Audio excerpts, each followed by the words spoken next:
States never joined, other great powers came and went, and without enforcement authority, its condemnation carried little weight. When Japan invaded Manchuria, when Italy marched into Ethiopia, and when Hitler openly defied its rules, the League stood by, helpless and powerless. By the late 1930s, its credibility had collapsed, and with the outbreak of the World War II, it was rendered irrelevant. Madam President, this history is both a lesson and a warning. Institutions rarely fail because they lack vision or ideals. More often, they drift into irrelevance when they do not adapt, when they hesitate to act, and when they lose legitimacy. To remain relevant, institutions must be reimagined, must be reformed, renewed, and aligned with emerging realities. 8 decades ago, the founders of the UN sought to correct the failures of the League of Nations by creating a stronger, more inclusive organization anchored in the principles of, and I quote, "We the people of the United Nations, determined to save succeeding generations from the scourge of war," end of quote. Today, we are gathered for the UN at 80. The question is unavoidable. Is the United Nations relevant to the demands of our time? Can it continue to serve humanity in the face of current realities? Or has it become a relic of a bygone era? Madam President, Excellencies, we meet against a grim global backdrop. Conflict rages in Eastern Europe, the Middle East, the Sahel, the Horn of Africa, and beyond. Climate disasters grow fiercer by the day. Inequality deepens, pandemics loom, and technological disruptions outpaces governance. Instead of trust, mistrust is spreading. Instead of solidarity, fragmentation is taking root. In place of hope, anxiety fills our global community. We are living, to borrow from the words of the founders of this institution, not in larger freedom, but in growing uncertainty. At this moment of turbulence, when we most need a strong United Nations, the organization faces its deepest crisis in credibility and capacity. Funding cuts have paralyzed its operations. Bureaucracy has slowed its response. The Security Council remains frozen in the post-war structures of 1945, unable to act inclusively, with fairness, and with speed. Ladies and gentlemen, I can, however, state with absolute conviction that the United Nations has been one of humanity's greatest achievements. For 8 decades, it has held back the specter of global war, calmed conflicts from Cambodia to Liberia, and stood guard in some of the world's most dangerous places through the courage of its peacemakers and peacekeepers. Few institutions in humanity's history can claim such a legacy. The United Nations has stood at the front lines of humanitarian crisis, from famine relief in the Horn of Africa to emergency shelter for millions of Syrian and Ukrainian refugees. It was at the forefront in the eradication of smallpox, coordinated global responses to HIV and AIDS, Ebola, and COVID-19, and continues to champion universal vaccination. Its agencies have advanced women's rights, protected children, safeguarded refugees, and set global norms on everything from disarmament to climate action. The UN Sustainable Development Goals remain a shared blueprint for human progress. These are achievements no nation could have achieved alone, however rich, however great, or however powerful. And yet, every institution, no matter how noble its origins or impactful its legacy, must adapt to changing times or slide into irrelevance. Today, the United Nations stands at a crossroads of renewal on one hand or decay on another. Put differently, after 80 years, the rhymes of time are calling on us to reimagine the original promise that inspired the founding of the United Nations, and that is the quest for global peace, development, and human rights. But this call must now be answered in a global context that is profoundly different from the post-war era in which the UN was conceived then. We would be denying the cold, hard truth if we say that the United Nations is delivering as it should. On peace and security, its voice is too often drowned by the rivalries of great powers, while some nations simply ignore its resolutions and do as they please. Too often, the UN's blue helmet, once a symbol of moral authority, no longer commands the same respect. From the conflicts in Gaza to Ukraine, to the crisis in Sudan, DRC Congo, Somalia, and the Sahel, we see actors proceed undeterred by the United Nations calls. Excellencies, ladies and gentlemen, Kenya speaks from the experience of a nation deeply invested in multilateralism. For decades, we have placed our troops and police in harm's way for peacekeeping missions across Africa and beyond, from Somalia to Democratic Republic of Congo, from South Sudan to most recently in our neighborhood here in Haiti. Over the past 15 months, we are proud to have led the multinational security support mission in Haiti, not because it has been easy, but because solidarity is the essence of the United Nations. Madam President, the mandate of the MSS mission is coming to an end in a few days. As the lead nation, allow me to briefly share our experiences, the successes and the challenges, as both a cautionary tale and a living lesson about the strengths and weaknesses of the current global security governance architecture. For far too long, the people of Haiti called out to the world. Too often, their pleas were met with silence, hesitation, or half measures. Haiti became a tragic reminder of what happens when the international community looks away, prevaricates, or offers half-hearted support. When Kenya responded to the quest for the Haitian authorities, it was in the belief that we were joining a genuinely multinational effort. We welcomed and fully embraced Resolution 2699, by which the United Nations Security Council authorized the MSS with Kenya as the lead nation. Drawing on our decades of peace support operations, we stepped forward, stepped up, and deployed our officers to confront the rampant menace of gang violence in Port-au-Prince and its environs. Madam President, ladies and gentlemen, the mission has operated in a volatile environment under enormous constraints. It has been underfunded, under-equipped, and operated below 40% of its authorized personnel strength. Our police officers have valiantly shouldered responsibilities without the full logistical support that would accompany any mission sanctioned by the United Nations. Despite these challenges, and against all odds, the MSS has delivered results many thought were impossible. The presidential palace, once under siege from gangs, is today restored as the seat of government.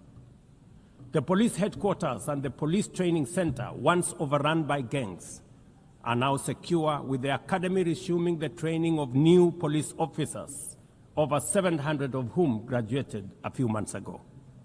Schools that have been shattered by violence have reopened, with children back in class, learning and progressing. Roads once manned or blocked by gangs have now free-flowing traffic. Cases of kidnapping and extortion have reduced sharply. The airport and the seaport, once surrounded by gangs, are now abuzz with normal operations. Which begs the question, if so much could be achieved with limited resources and stretched personnel within just 15 months, what more could have been accomplished if the United Nations fraternity had truly acted together in solidarity with the people of Haiti? From this podium, I wish to assure all partners and actors that with the right personnel, adequate resources, appropriate equipment, and necessary logistics, Haiti's security can be restored. Gangs can be neutralized and the safety of streets, schools, hospitals, and homes secured. The continued harassment, abductions, and criminal acts undermining the lives of Haitians are unacceptable, unjustifiable, and must be stopped by this organization, the United Nations. Madam President, as the UN Security Council deliberates on the next steps, we must not lose sight of the fact that the situation in Haiti demands sustained, coordinated, and undivided international attention. A careful and orderly transition from MSS is essential to consolidate the hard-won gains so far achieved. I urge the Security Council and all partners to remain steadfast in ensuring that Haiti moves forward on a path of peace, stability, and renewal. Ladies and gentlemen, on human rights, our principle is clear and unwavering. The protection of civilians and respect for humanitarian law cannot be applied selectively. We cannot condemn suffering in one place and turn a blind eye in another.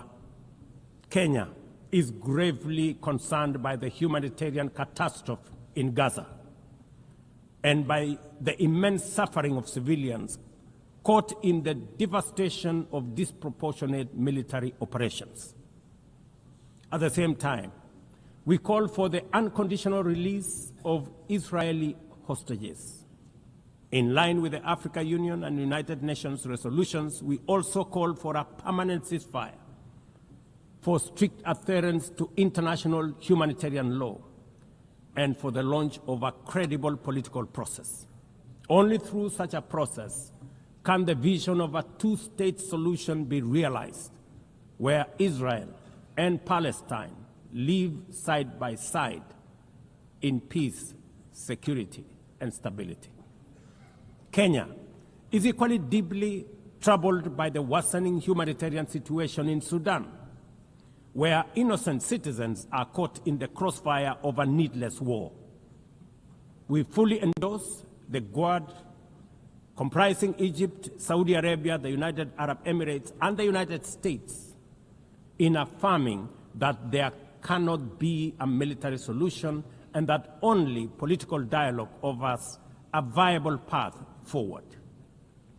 We join the Quad in urging all parties, including SAF, RSF, and the external actors, to respect Sudan's sovereignty, unity, and territorial integrity, and firmly reject any attempts to divide the country, reaffirming our unwavering support for a unified Sudan for the benefit of all its people. Excellencies, distinguished delegates, those who look to the future with a clear vision know that climate change is not only the single greatest threat of our age, but also one of the greatest transformation opportunities of our time. The global stocktake has made it plain that the world is off track. Current national determined contributions are steering us towards temperature rises far beyond any safe threshold. This is the difference between survival on one hand and devastation for millions across the world on the other. Kenya and Africa are not passive victims of this crisis. We are taking bold steps showing that climate action is not only possible, but can also be the foundation for inclusive growth. We are building a climate-resilient society by embedding adaptation into every sector, from agriculture and energy to infrastructure and livelihoods, to sustainable mining and artificial intelligence. This ambition is visible on the ground. Today, 93% of Kenya's electricity comes from renewable sources: geothermal, wind, solar, and hydro. We are expanding investments in e-mobility, climate-smart agriculture, clean cooking solutions, and green manufacturing. We are also pioneering nature-compatible solutions such as sustainable waste management and circular economy interventions. Africa, too, is uniting its voice. In 2023, in Nairobi, we hosted the inaugural Africa Climate Summit, where the continent adopted the Nairobi Declaration on Climate Action and Call to Action. Just 2 weeks ago, in Addis Ababa, Africa came together once more at the second Africa Climate Summit to reaffirm our commitment and strengthen our ambition for climate-positive growth. We declared Africa not just as a victim of the crisis, but as a source of solutions, with climate action driving economic growth, transformation, and job creation for our communities. Ambition, ladies and gentlemen, cannot stand on willpower alone. Implementing our new NDCs will require $56 billion. That is why we call on the global community to unlock the $300 billion agreed at Baku, and to accelerate negotiations towards the new $1.3 trillion goal under the Baku-Belém roadmap. Without affordable finance and without reform of the international financial architecture, the promise of climate action in Africa will remain constrained. Madam President, in the aftermath of World War II, the Bretton Woods institutions were created to stabilize the global economy and rebuild war-torn Europe. At that time, their design reflected the power and interest of the victorious nations, who were also their primary shareholders and beneficiaries. The IMF was tasked with upholding the gold standard exchange rate system, while the World Bank was established to finance Europe's reconstruction. Both have since evolved into development finance institutions, but their structures, decision-making, and governance remains dominated by wealthy nations. Today, the global context is vastly different. The global standard collapsed 5 decades ago, and Europe has long since been rebuilt. Yet, the governance of these institutions has not kept pace with needs of a multipolar world, especially the needs of poor and developing nations. The mismatch between shareholders and stakeholders has become starkly visible. For instance, during the IMF's recent allocation of special drawing rights, 64% went to wealthy nations. Just imagine, 64%. With little need for liquidity support. They didn't need the money anyway, but they got 64%. While the poorer countries received just 2.4%. What a disconnect. The imbalance highlights how the very institutions meant to safeguard global finance stability often perpetuate inequality and instability. I have argued, and I say it again, that the current global financial architecture punishes poor countries with high interest rates and enormous conditionalities, while rewarding rich nations with lower interest rates and softer lending rates. Its rules, priorities, and allocation mechanisms consistently favor those already prosperous, while trapping vulnerable economies in cycles of debt, high borrowing costs, and inadequate access to emergency support and concessional funding. It is imperative to transform these institutions into genuinely independent, apolitical global bodies that their operations are aligned with their global mandate. Such a shift would democratize decision-making, restore credibility, and allow the IMF and the World Bank to serve all countries fairly rather than reinforcing old hierarchies. But Africa is not merely waiting for external prescriptions. We are taking bold and deliberate steps to strengthen our financial independence, safeguard our stability, and accelerate our development. Kenya, for instance, fully endorses the establishment of the Alliance of African Multilateral Financial Institutions, launched with the Africa Union in February 2024. This alliance brings together our homegrown banks, Afrexim Bank, the Africa Finance Corporation, the Trade and Development Bank, Shelter Africa Re, Africa Development Bank, Africa Trade and Investment Development Insurance, and ZEPRI, institutions that embody Africa's determination to mobilize resources, finance trade, and build resilience on our own terms. At the same time, the Africa Union is championing 3 transformative institutions: the Africa Central Bank, which will issue a single currency and free our trade from dependence on foreign money; the Africa Monetary Fund, positioned to stabilize our economies and give us true financial sovereignty; and the Africa Investment Bank, designed to mobilize resources for infrastructure, industrialization, and integration that Africa needs to rise. And to complete this vision, the Africa Credit Rating Agency, one that understands our realities, values our uniqueness, and tells our story with fairness and truth, has already been established. Excellencies, as we mark the 80th anniversary of the United Nations, Africa also marks 20 years since the Ezulwini Consensus and the Sirte Declaration, the 2 historic milestones that establishes the common African position on UN Security Council reforms. For 2 decades, Africa has spoken in one voice, demanding justice, equity, and representation in the highest organ of global governance. This demand, however, continues to be ignored, deferred, or endlessly debated to the detriment of both Africa and the legitimacy of the United Nations itself. You cannot claim to be the United Nations while disregarding the voice of 54 nations. It is not possible. Africa is no longer willing to wait on the margins of global governance while decisions about peace, security, and development are made without our understanding, without our perspectives, and without our voice.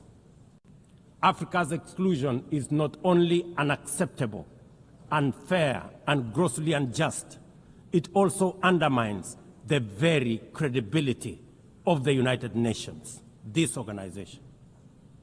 Africa dominates most of the Security Council agenda, provides some of the largest contingents of UN peacekeeping forces, and bears the heaviest costs of instability. Yet we remain the only continent without a permanent seat at the main table where decisions about our destiny are made. Africa deserves, ladies and gentlemen, at the very least, 2 permanent seats with full rights, including the right to veto, and 2 additional non-permanent seats on the United Nations Security Council. The world must understand that reforming the Security Council is not a favor to Africa or to anybody. It is a necessity for the United Nations' own survival. If the United Nations is to remain relevant in this century, it must reflect today's realities, not the post-war power arrangements of 1945. Madam President, despite the stated and evident weaknesses of the United Nations, it still remains humanity's best chance at global solidarity.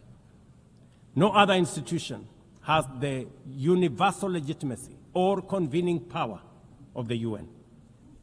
From coordinating humanitarian relief in times of war and disaster, to mobilizing the global response to COVID-19, to driving consensus on climate change through the Paris Agreement, the UN has consistently shown that the world can achieve together what no nation can accomplish on its own, however mighty or great or powerful. As Doug Hammarskjöld, the UN Second Secretary General, once observed, and I quote, "The United Nations was not created to take humanity to heaven, but to save it from hell." End of quote. That mission is as urgent today as it was 8 decades ago. At a time when conflicts are multiplying, when climate change threatens every economy, and when inequality is widening, the need for a functioning, credible, effective, and a multilateral system has never been greater. It is through the UN that nations have pooled resources to vaccinate billions of children, to protect refugees from through the work of the UNHCR, and to keep the peace in more than 70 missions across the world. Without the UN, these achievements, modest though they may sometimes seem, would not have been possible. That is why we must resist the temptation to give up on the UN or abandon it. We must make it fit for purpose, reform its structures, strengthen its mandate, and ensure its decisions reflect today's realities rather than the geopolitical map of a bygone era. As one of the hosts of the UN headquarters and the only one in the Global South, Kenya stands ready to do its part to enable the organization to go through this phase of renewal successfully as envisaged by the Secretary General under UN 80 reforms. In conclusion, Madam President, ladies and gentlemen, the 80th anniversary of the United Nations must be more than a commemoration. It must be a turning point for the organization. Let us seize this moment to reimagine and rebuild the UN into a body that commands legitimacy, responds with speed, and delivers justice for all.